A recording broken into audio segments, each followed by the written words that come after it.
Well, that's not something you see every day in a Land Rover. Well, howdy. Well, this here is my 1997 Land Rover Discovery D1, 5-speed manual. You don't really see a whole lot of these in with a 5-speed. They didn't import a whole lot of them into the U.S. Fairly commonplace overseas, in Europe, South Africa and whatnot, but not a whole lot of 3-pedal trucks came to the States, and I can't imagine a whole lot in this color. Yeah,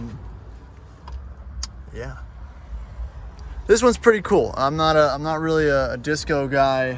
I do now own 2 of them. They're never really on my list of Rovers to own, but this one popped up in Norfolk, Virginia, and I had to jump at the opportunity to go ahead and grab it. It sat in a guy's backyard for, he said, about 5 or so years. Bought it off what he believes is the original owner, and just kind of sat there abandoned until we went and picked it up. It's in relatively okay condition. It's a straight truck. There's not a whole lot of dents, dings, or body damage. The bigger plus side for this one here is it's got very little rust. It's very clean underneath. Doesn't have the usual Rover rust that kind of plagues most of the Discoveries from this era. The floors are clean. The wings are clean. The frame looks pretty great for an East Coast Rover. And yeah, it's got a cloth interior, which I thought was pretty good. And it's got the flat top, so there's no sunroof. So again, you're not plagued with all the common Rover leaks and mold issues that water over the time gets into the dual sunroofs and really starts to hurt stuff. So yeah, it's a neat little truck. I mean, it needs a lot of work. It doesn't have a key, so here's my ignition key. And again, it's missing the radio. I think the heater core is bypassed.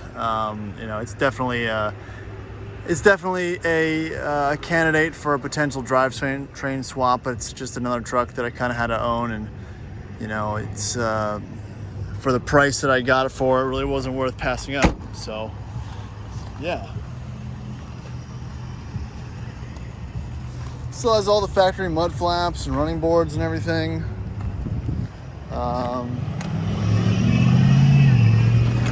This one's a 4-liter, and I can go ahead and fire it up. It just it will probably take a second since there's no key, so bear with me here.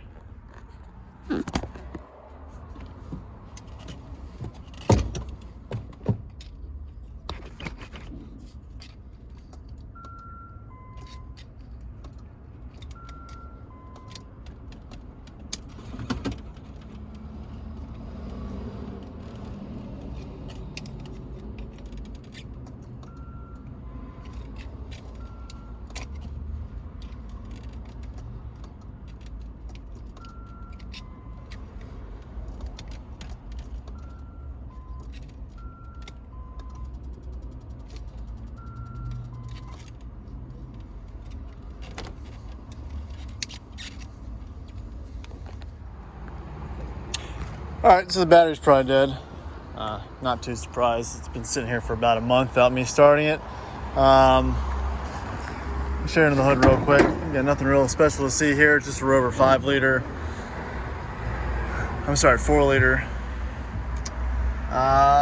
It needs some work. It needs some going through. It might be an interesting trail truck, or like I said, a powertrain swap or something like that. But again, it's a good kind of truck to have around, and it's got a lot of potential. So I think I'll probably hold on to it.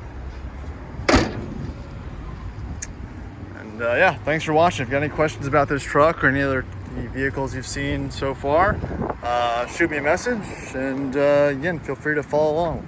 There'll be more.